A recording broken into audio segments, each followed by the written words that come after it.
Chahi kun hena mapa mama ge aseng malangla langsin asitadi puthokani haina achet pa phirip amag loinana saklon kaya kaya lauduna leirak parishini rishi mapu mabokna tungida makhallaga thon khiba mingni aduga lansaba mamana nushina kausaba mingni adubu akiba thodok aduna lansaba lotsinki masugi thawai maglani khanna pangal solaba mapu ibungo pakasana na lotsinki chahi lisang sitna thirakpani kupna amadi cheksinna ibo halde mingdu tabada misak ado kanano munna khangkre rishina makha tarai pabung matamdugi ayo ai pumna makhangi karigumba chumba kharadi pabungna sulotsinuna thamli haiba nachana laglibase achumba du lausagi haiduna laglibani ibo halna ai khangi nongmadi soidana kanagumba ama inakta lakhini haiba asuk kuiba chahi kaya se ai ngaiduna lakpani sir leisemba amadi medam tamphasana anigi misi asigi matangda kanagumba ama soidana lakhigani haina aina thazakibani aigi ningba thungle aina ngairakliba misakse nangmini lansaba asengba chumbado aingonda haibiyo khangingbana ngauduna ngaingamdana asukuiba se leirakpani ahin kaya su tumthaba yada hayo pabu aigi ima ipabu thangna hanjin hanjin thinjin biduna hatkiba misak adu kanano misak adu khakta taklabasu yai ibohal risigi lengsumda pop up thai takani aina takani adubu ichanupa matamduda makhoini ipagi chinmen khibagum wafam si nangna hek maka fogluba matamda makhoidi hena tamthibu oirakani nang cheksillo nangonda tainaba ngamdraga nangi naknaba marida makhoina sa olakani masi nangna khangna thabak tawgadabani rishi ngai ngamdre khangningbana langtaknana amuksu hangi haibiro pabu misak adu kanano minister Hemchan khongpham anira khali risi wadu tabada makok bang bang laukhibani ataya topa lakna thamkhraga misak tu gi mingdu hek tabada rishi gi mitta ihan hana lainana mabu nokmi lurakna yengba mit ingado mamitta sangsang urai khangaude mapi tarak paso nupa mana thaudu nungkum hainariba misak aduna karigino mikupsida mapi tarakliba tu chungbani ming aduna rishi machinda tapna solei Hemchan aigi yeknaba makokti nang oireko misak asini haibagi praman yauna aina takani leiram ipana lotna lotsinuna thamhauba evidence khara nangonda sinagi wadu hairam lagi ibohal imungda changkre rishidi tarang chatuna lehauri magi yeknaba misak asigi macha ningolni mana khwaidagi nungsizariba mana khwaidagi luna thamjariba amadi magi maman mapagi mayumda thamlamlibado mamitta hanjin hanjin leina sumsum urai adobu rishidi mitkupsida leinabu warau khrabra karigino khangde ma masana su magi pokningi ihul machinda tapna sonki bem nangsu agi yeknabu oiradra nangbu aina ngakpiba ngamgadra natragana nangbu aina nushidaba ngamgadra ima ipa tamo hatkibagi lamande ikhutmakna singani ningkhrabani lansabani makhoibu hatpasu aidi ngamgani adubu nangde aina karamna Risima pido amuksu hanna tarakle masado phungalaklabagum su tawrai kapthokpasu ngamda mathamoida maiwairakpagum phungmangnarai wakhal pukning masagi achetpa phirip amadi mikupsida rishina lawba ngamkhidre nupa mana adumna pukning sonthaba tawkhidre asukuiba matamsida nupa nattagum hanjin hanjin mapisu takhre soli amuksu mapukningda aigi ima ipagi yumfam aduda ima bababu tamthina hatopiriba misak adugi macha ningol nangna leibada matik chabra yeknabagi machadi yeknaba oidabra nangsu ifamda lawnam haibira tanjaduda ibohal manjunaraba file ama puthoraktuna thorai aduga rishigi makhutta sinai nakhutna hangduna yengu nangna matam kuinadagi thiraklibado masini masitabu sinaba ngamlabadi khanna ipasu nang lakpa wahana ngairakpani ꯔꯤꯁꯤ ꯄꯥꯎꯈꯨꯝꯗꯤ ꯄꯤꯗ ꯄꯤꯔꯛꯂꯤꯕꯗꯣ ꯂꯧꯗꯨꯅ ꯍꯥꯡꯗꯣꯛꯇꯨꯅ ꯌꯦꯡꯉꯤ꯫ ꯃꯇꯝꯗꯨꯗ prime news ꯑꯆꯧꯕ media channel ꯑꯃ ꯑꯣꯏꯔꯝꯃꯤ꯫ ꯅꯪꯒꯤ ꯕꯕꯥ ꯆꯍꯤ 5 ꯍꯦꯟꯅ ꯀꯣꯂꯦꯖꯀꯤ ꯂꯦꯛꯆꯔꯔ ꯑꯣꯏꯕꯤꯔꯝꯕ ꯁꯔ ꯂꯩꯁꯦꯝꯕ ꯄ꯭ꯔꯥꯏꯝ ꯅ꯭ꯌꯨꯁꯀꯤ ꯏꯗꯤꯇꯔ ꯏꯟ ꯆꯤꯐꯅꯤ꯫ ꯍꯦꯝꯆꯥꯟ ꯆꯥꯎꯅ ꯆꯦꯟꯅꯕ ꯏꯂꯤꯒꯦꯜ ꯕꯤꯖꯤꯅꯦꯁ ꯑꯃꯗꯤ ꯐ꯭ꯔꯣꯗ ꯄ꯭ꯔꯥꯏꯝ ꯅ꯭ꯌꯨꯁꯅ ꯑꯦꯛꯁꯄꯣꯖ ꯇꯧꯅꯕ ꯍꯣꯠꯅꯔꯛꯄꯗꯒꯤ ꯃꯗꯨ ꯇꯨꯃꯤꯟꯅ ꯂꯩꯁꯤꯟꯅꯕ ꯅꯪꯒꯤ ꯏꯃꯥ ꯕꯕꯥꯗ ꯋꯥꯔꯅꯤꯡ ꯀꯌꯥ ꯑꯃ ꯂꯥꯛꯈꯤ꯫ ꯑꯗꯨꯕꯨ ꯑꯆꯨꯝꯕ ꯄꯥꯝꯖꯕ ꯅꯪꯒꯤ ꯕꯕꯥꯅꯤ꯫ ꯃꯈꯣꯏꯅ ꯍꯥꯏꯕ ꯇꯥꯈꯤꯗꯦ꯫ ꯁꯦꯟꯐꯝ ꯑꯆꯧꯕ ꯀꯌꯥ ꯑꯃ ꯄꯤꯒꯦ ꯍꯥꯏꯅ ꯑꯣꯐꯔ ꯇꯧꯔꯛꯈꯤꯕꯅꯤ꯫ ꯁꯦꯜꯅ ꯃꯦꯟꯁꯤꯟꯅꯕ ꯀꯟꯅ ꯍꯣꯠꯅꯈꯤ꯫ ꯃꯗꯨ ꯌꯥꯗꯕꯒꯤꯗꯃꯛ ꯃꯤꯁꯇꯤꯔꯤꯌꯁ ꯀꯦꯁ ꯑꯣꯏꯗꯨꯅ ꯉꯁꯤꯁꯨ ꯂꯩꯔꯤꯕꯁꯤꯅꯤ꯫ ꯑꯆꯨꯝꯕ ꯑꯁꯦꯡꯕ ꯈꯪꯂꯐꯥꯎ ꯅꯪꯒꯤ ꯏꯃꯥ ꯕꯕꯥꯒꯤ ꯀꯦꯁ ꯃꯥꯏ ꯄꯥꯛꯈꯤꯗꯦ, ꯅꯝꯁꯤꯟꯕꯤꯈꯤ꯫ ꯔꯤꯁꯤ ꯃꯄꯤ ꯇꯨꯞ ꯇꯨꯞ ꯇꯥꯔꯛꯏ꯫ ꯅꯤꯡꯁꯤꯡꯂꯤ ꯃꯥ ꯉꯁꯤꯁꯨ ꯃꯃꯥ ꯃꯄꯥꯒꯤ ꯍꯛꯆꯥꯡꯗ ꯑꯃꯝꯕ ꯃꯔꯛꯇꯨꯗ ꯃꯥꯅ ꯃꯁꯛ ꯈꯪꯍꯧꯗꯕ ꯅꯨꯄꯥ ꯑꯗꯨꯅ ꯊꯥꯡꯅ ꯍꯟꯖꯤꯟ ꯍꯟꯖꯤꯟ ꯌꯥꯟꯁꯤꯟꯕꯤꯈꯤꯕꯗꯣ꯫ ꯑꯆꯨꯝꯕ ꯑꯁꯦꯡꯕꯁꯦ ꯈꯪꯅ ꯈꯪꯅ ꯀꯔꯤꯒꯤ ꯇꯨꯃꯤꯟ ꯂꯩꯁꯤꯟꯈ꯭ꯔꯤꯕ? ꯄꯥꯕꯨꯡ, ꯅꯪꯁꯨ ꯁꯦꯜꯅ ꯃꯦꯟꯈꯤꯕ ꯅꯠꯇ꯭ꯔꯥ? ꯏꯕꯣꯍꯜ ꯔꯤꯁꯤꯗ ꯃꯨꯟꯅ ꯌꯦꯡꯂꯛꯏ꯫ ꯑꯗꯨꯝꯅ ꯍꯥꯏꯒꯅꯨ ꯏꯆꯥꯅꯨꯄꯥ꯫ ꯄꯥꯕꯨꯡ ꯑꯗꯨꯒꯨꯝꯕ ꯃꯤꯁꯛ ꯅꯠꯇꯦ꯫ ꯑꯩꯗꯤ ꯃꯤꯆꯝꯅꯤ, ꯁꯛꯇꯤ ꯄꯥꯏꯗꯦ, ꯁꯪꯒ ꯂꯩꯇꯦ꯫ ꯃꯇꯝ ꯑꯗꯣ ꯑꯩꯒꯤ ꯏꯆꯥ ꯄꯤꯛꯂꯤ, ꯌꯥꯝꯅ ꯄꯤꯛꯂꯤ꯫ ꯏꯆꯥꯒ ꯑꯩꯒ ꯈꯛꯅꯤ ꯂꯩꯔꯤꯕ꯫ ꯑꯩꯅ ꯀꯩꯗꯧꯕ ꯉꯝꯒꯅꯤ? ꯃꯈꯣꯏꯅ ꯀꯤꯍꯟꯕꯗ ꯏꯄꯥꯗꯤ ꯀꯩꯁꯨ ꯇꯧꯕ ꯉꯝꯈꯤꯗꯕꯅꯤ꯫ ꯑꯗꯨꯕꯨ ꯑꯩꯅ ꯉꯝꯗꯦ ꯍꯥꯏꯗꯨꯅ ꯑꯆꯨꯝꯕ ꯑꯁꯦꯡꯕ ꯈꯨꯗꯤꯡ ꯃꯥꯡꯍꯟꯈꯤꯕꯗꯤ ꯆꯨꯝꯗꯦ ꯈꯟꯅ ꯑꯩꯅ ꯊꯤꯖꯤꯟꯕꯗ ꯐꯪꯈꯤꯕ ꯑꯆꯨꯝꯕ ꯏꯕꯤꯗꯦꯟꯁ ꯈꯨꯗꯤꯡꯗꯨꯗꯤ ꯑꯩꯅ ꯉꯁꯤꯁꯨ ꯆꯍꯤ 10 ꯍꯦꯟꯅ ꯂꯣꯠꯇꯨꯅ ꯆꯦꯛꯁꯤꯟꯅ ꯊꯝꯂꯤꯕ ꯑꯁꯤꯅꯤ꯫ ꯑꯩꯅ ꯊꯥꯖꯈꯤ ꯃꯥꯡꯈ꯭ꯔꯦ ꯍꯥꯏꯅ ꯊꯤꯕ ꯈꯪꯈꯤꯗꯕ ꯂꯟꯁꯥꯕ ꯍꯥꯏꯕ ꯑꯄꯤꯛꯄ ꯊꯋꯥꯏ ꯑꯗꯣ ꯏꯆꯝ ꯆꯝꯅ ꯃꯥꯡꯈꯤꯕ ꯑꯣꯏꯔꯣꯏ꯫ ꯅꯣꯡꯃꯗꯤ ꯁꯣꯏꯗꯅ ꯊꯤꯔꯛꯈꯤꯅꯤ ꯍꯥꯏꯅ ꯑꯩꯅ ꯊꯥꯖꯈꯤꯕꯅꯤ꯫ ꯏꯕꯣꯍꯜ ꯔꯤꯁꯤꯒꯤ ꯃꯁꯥ ꯄꯥꯏꯗꯨꯅ ꯑꯃꯨꯛꯁꯨ ꯊꯧꯅꯥ ꯑꯃꯒ ꯂꯣꯏꯅꯅ ꯍꯥꯏꯔꯛꯏ꯫ ꯃꯁꯤꯒꯤ ꯄ꯭ꯔꯨꯐ ꯑꯁꯤꯅ ꯀꯦꯁ ꯑꯁꯤ ꯅꯪꯅ ꯑꯃꯨꯛ ꯀꯣꯔꯠꯇ ꯄꯨꯊꯣꯛꯀꯗꯕꯅꯤ꯫ ꯃꯈꯣꯏꯒꯤ ꯃꯊꯛꯇ ꯂꯃꯟ ꯈꯨꯝꯃꯨ꯫ ꯍꯦꯝꯆꯥꯟꯅ ꯃꯃꯤꯠ ꯇꯥꯡꯁꯤꯟꯅꯗꯨꯅ ꯂꯩꯈꯤꯕꯒꯤ ꯃꯔꯝꯁꯨ ꯊꯧꯗꯣꯛ ꯑꯗꯨꯅꯅꯤ꯫ ꯄꯨꯝꯅꯃꯛ ꯃꯥꯏꯀꯩ ꯑꯣꯜꯍꯟꯈꯤꯕꯅꯤ꯫ ꯃꯃꯤꯠ ꯇꯥꯡꯁꯤꯟꯅꯕ ꯈꯛ ꯅꯠꯇꯅ ꯃꯁꯛ ꯐꯥꯎ ꯂꯣꯠꯄ ꯍꯨꯔꯥꯟꯕ ꯃꯤꯅꯤꯁꯇꯔꯅꯤ꯫ ꯑꯆꯧꯕ ꯀ꯭ꯔꯥꯏꯝꯅꯤ ꯃꯥꯅ ꯇꯧꯔꯤꯕ꯫ ꯔꯤꯁꯤ, ꯅꯪ ꯂꯣꯌꯔ ꯑꯃꯅꯤ, ꯅꯪ ꯉꯝꯒꯅꯤ꯫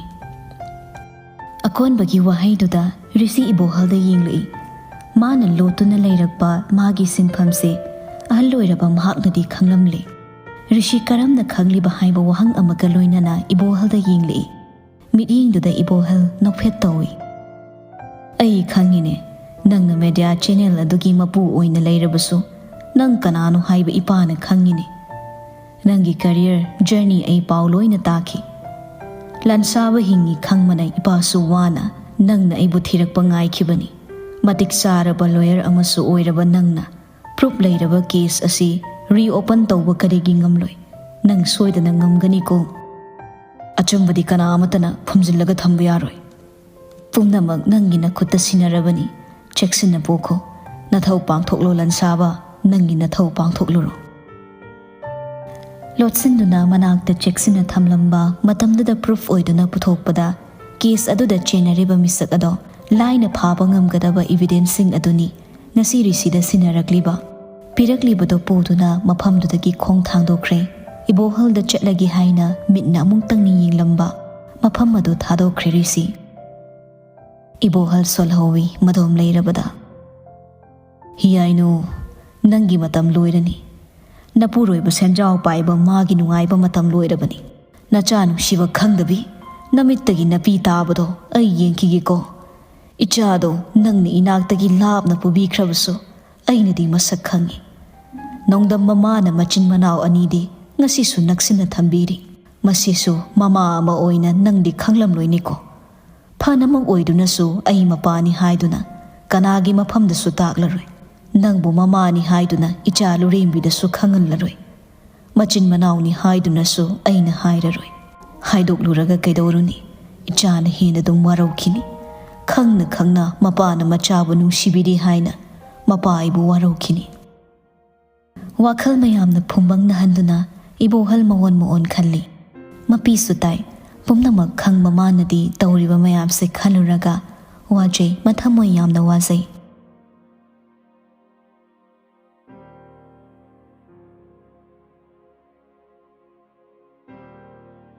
waroba asauba पेंदबा मयाम अमा पुदुना ऋषि मयुमदा हलकले लैनागी मनाक चंगदे मपू मबोकी मनाक्तनी माना लाक्लिबदो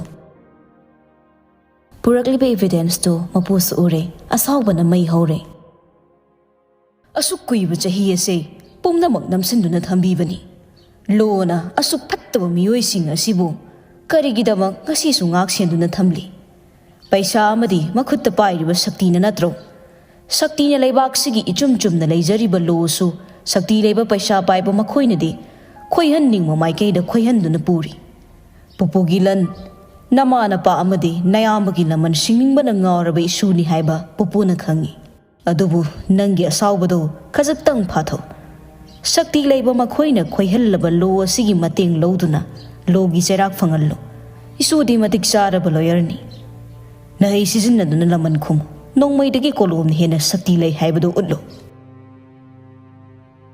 risi mamit imu nganglibani ma sengna phathana bohna bada wari mama mapagi mihatpa masak khangli haiduna so leinaga khwaidagi naknaramba misak oiramba asina so ma hena wabani haikhibani machinda so hanjin hanjin mihatpa adugi imung manung I mari phawba magi yeknabani haina hanjin hanjin haikhibani wa ngang ba phok ngamda leiriba masugi matawduda pakasna mi paisei changsilaktuna risigi lengsumda popop thai thauna hanganu thengnagadabani aduga pupugi yai wafam masimaga pupu nangonda haigi nangna pupugi wa tadaba makhai nama na pana thamlamba pikpa yumududa leiriba nupi machado nangi ima baba khatkhriba misak adugi hek machani nanaw hen bobo mafamduda nangna nungshiribani haiduna nupi mcha aduga lehallibado thuna laurusu wafam si mipum khudingna khangadringe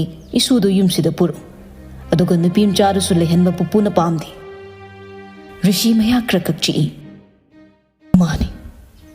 mane masu agi yeknabani machinda yeknabani haina di haikre adubo wado thamoiduna yaninglamgadra risi saukrabadi mathomaram khangde phathaba ngamjade pakasanana makha tarai adugumba imung adugi machaningol adugidamak nangno tawribado pupu pamde asuk chawba case ama thingnanaba sem sagadawriba natro lendoni yum madudagi yam thuna chatlankho paka aigi sunipi oibada pakchadene rishi mamit chejet uisili pupugi de haikre khongthang cheksina thang nangi natung inba nami yamlakani nangi thawai launaba inarakpa maithongda momon nokna nangbu kaurakpa migi masing yamlaklani adubu pupuna khangi aigi isu apang manatte adubu nupi machado yamna thona chatlankho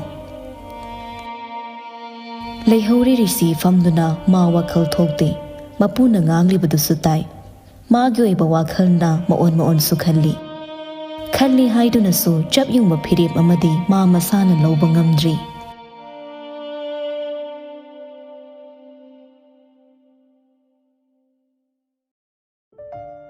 matamdo thengsilakle leinadi khangsaba natte harau hana ko wakhal ingna risi halakpa ngairi pungdi asum thengsilakle nahan makai halakpa matamdagi yamni hendokle thenglabani ahenbadi tumkhre chawbadi leite ahenmana lainabu nungsijabasidi yamna nungsijabani aduna madi maphamsida leigani haiduna leinaga leiri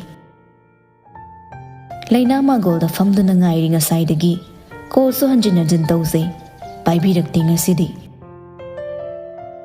kaidawra zanu ngasidi yam thengina laklaroi zala kaka chawso pupuna kawi haina yumda chatkibadagi halakte asuk thengla phau henbaga aiga khakle hauri khangna aigi kolsu paibide haina amuksu tawi adubu handakti switch off hairakle off hairaisina kaige sir nang kidawba yawrage thengsilakpasida aidi pakhatle nang halo oba ithanda sum leibase ai nungaiti nongmata asumna thengladi thanda hondok bidabani aduga ngasina asuk thengla pha ngehak sumang da ko chatna ngai halaktri kauzing harau gi makhol natana karigumba amatta gi makhol tarak tre matamdo Laina aroiba oina amuktanga call tawi.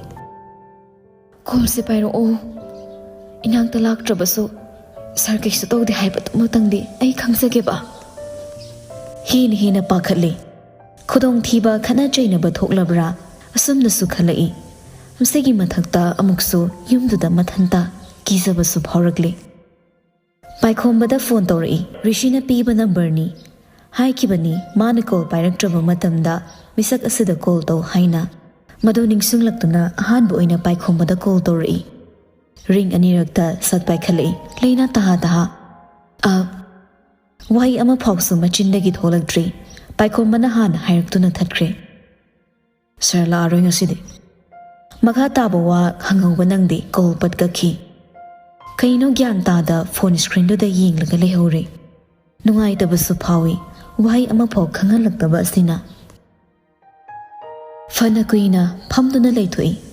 Wakhal maon khanduna laina mathanta mapanduda. Ngasidi hanadagi su hena chi. Achik pasida. Sir, nang si inakta yam lehaning bani. Nang wari saningi. Kay gino ngasi, sir na ayngon na wahi ama phaw haibiraktrese. Amuk sutay, achik patuna gari makhol nakna. Laina mangak thangatuna gate hekta yingloy. Laklaroi hairaklaba adumaktada, resibo athengba phaw ngai sakhi. Adubu ahingdu risi mana khwaidagi nungsizaba mahakki manakta lakhidre. Wahi ama phaw haibirakidre.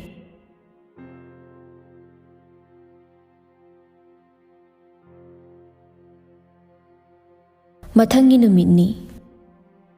Laina masa khazikti nungaire.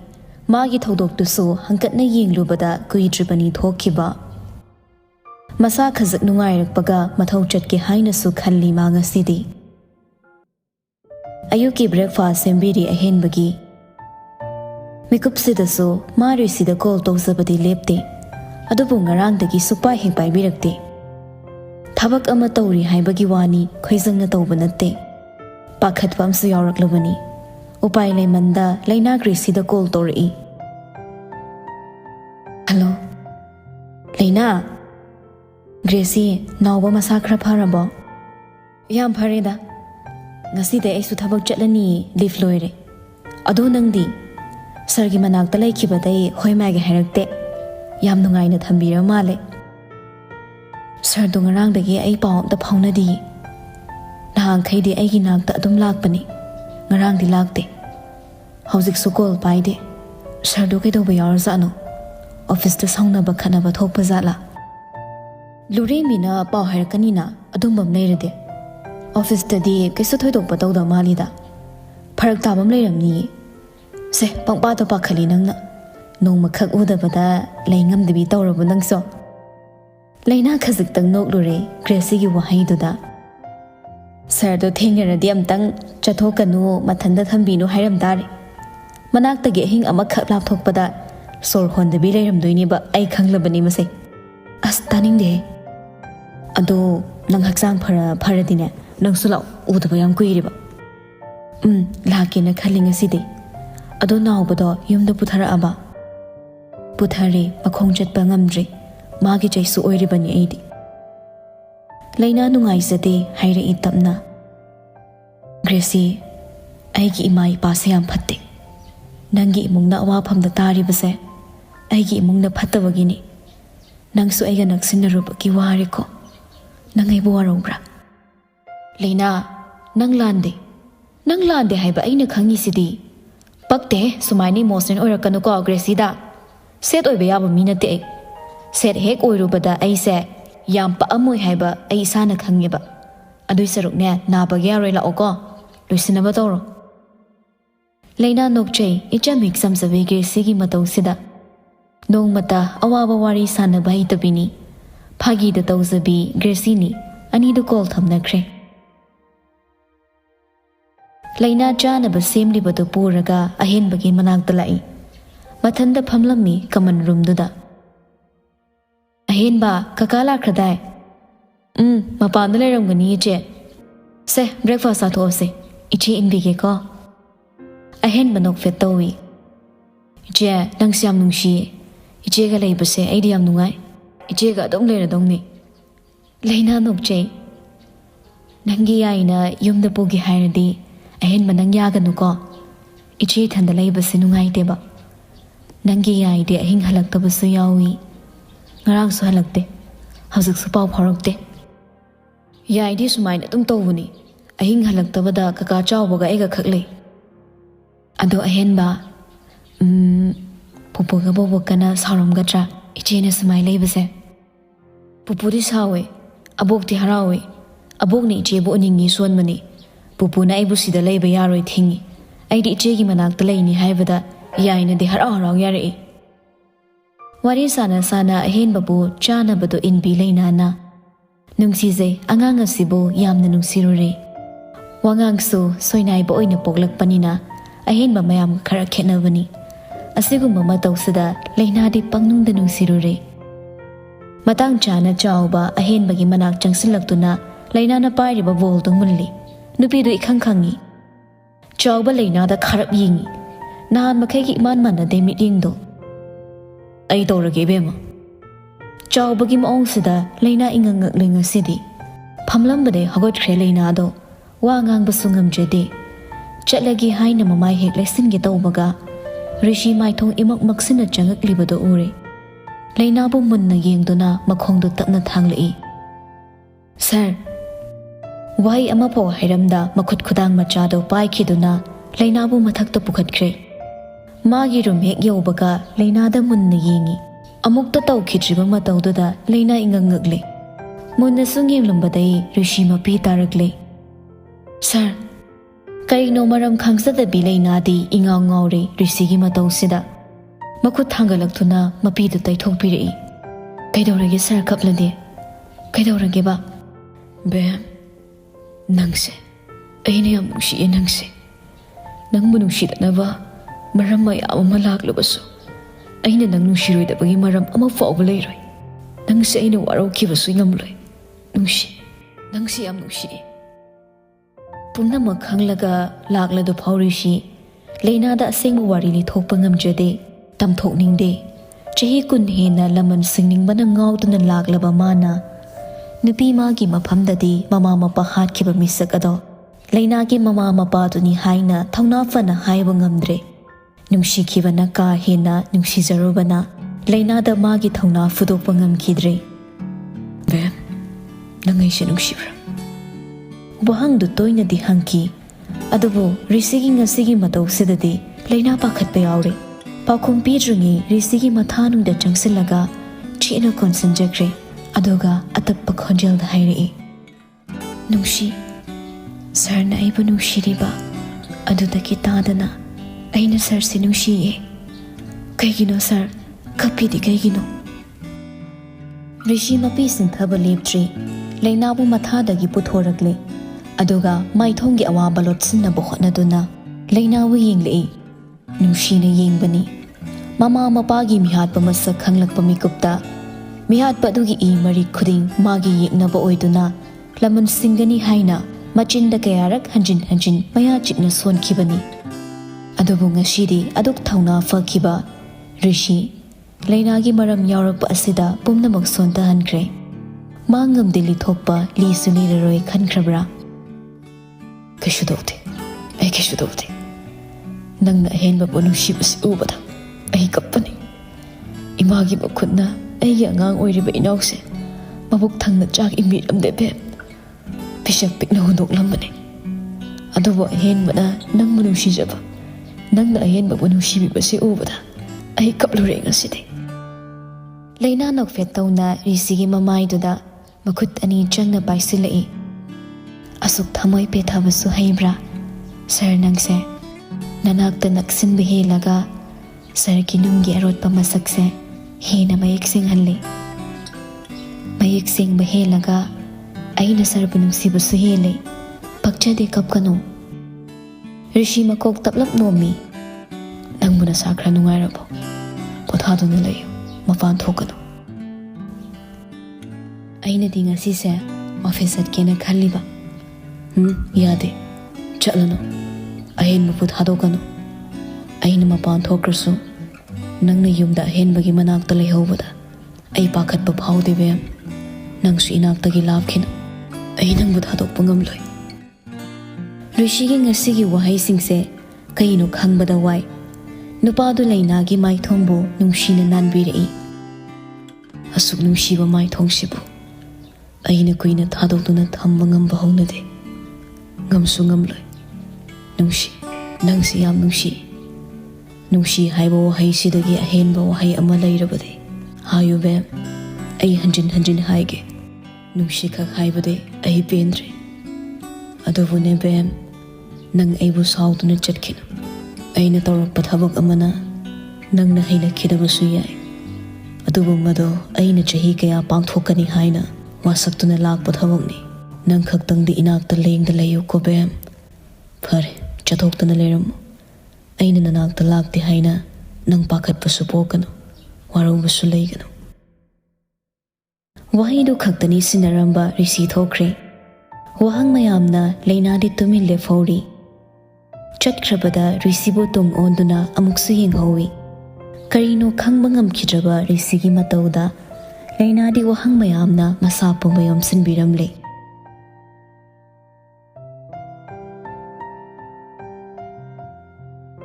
INS News Channel dagi thadorakpa broadcast ni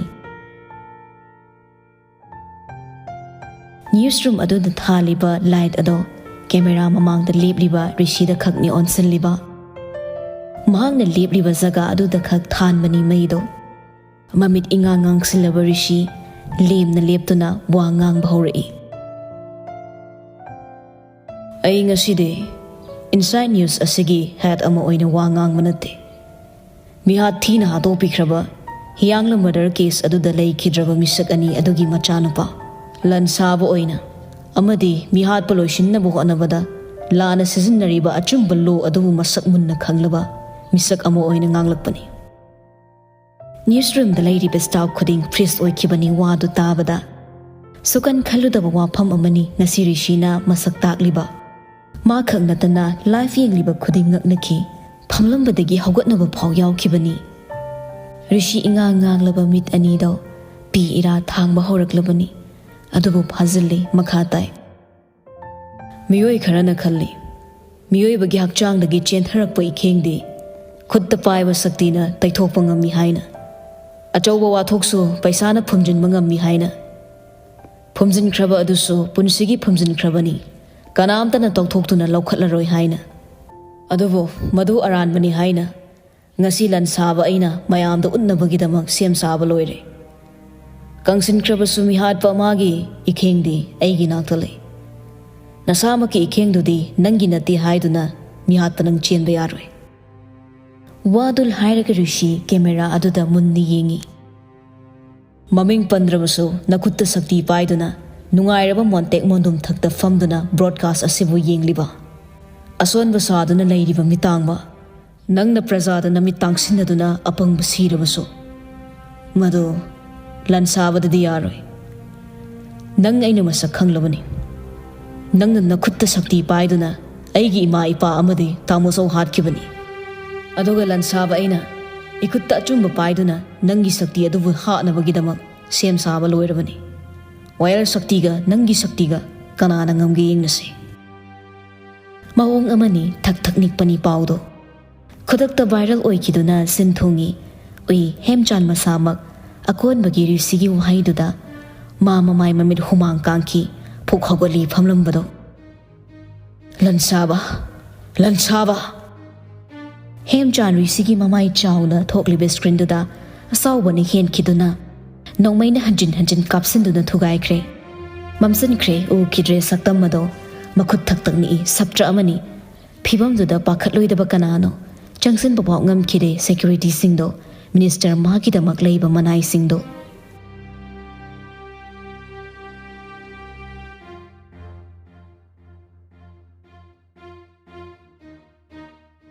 somda rishi studio dudagi thorakle wafam khardo phonglam laga camera paiba mayamna wahang hanggadobagi miyamna magi lambi thalamle hangi wahang kayama adubu rishi magi chatfam thokpa chumring satli machin kanglamde मागी गाड़ी खामलिबा मफम अदुफाव वहाई अमत्ता फोंगदा चटपनी मफमदु हेक यौबगा पाइखोमना थोंग हांगदोई अदुबु ऋषि ममाई लेथोक्लगा वहाई अमखक हाइरमी मयामदुदा हौबदा गाइरी मयामना खंगनिंग खुदिंग हयेंग अमो खजिंग मयेक सिंगलकनी गाइबियु अइसु चही कुन हेना गाइरकपनी वफमदुना अरोइबा ओइदुना ऋषि गाड़ी काखतुना चटख्रे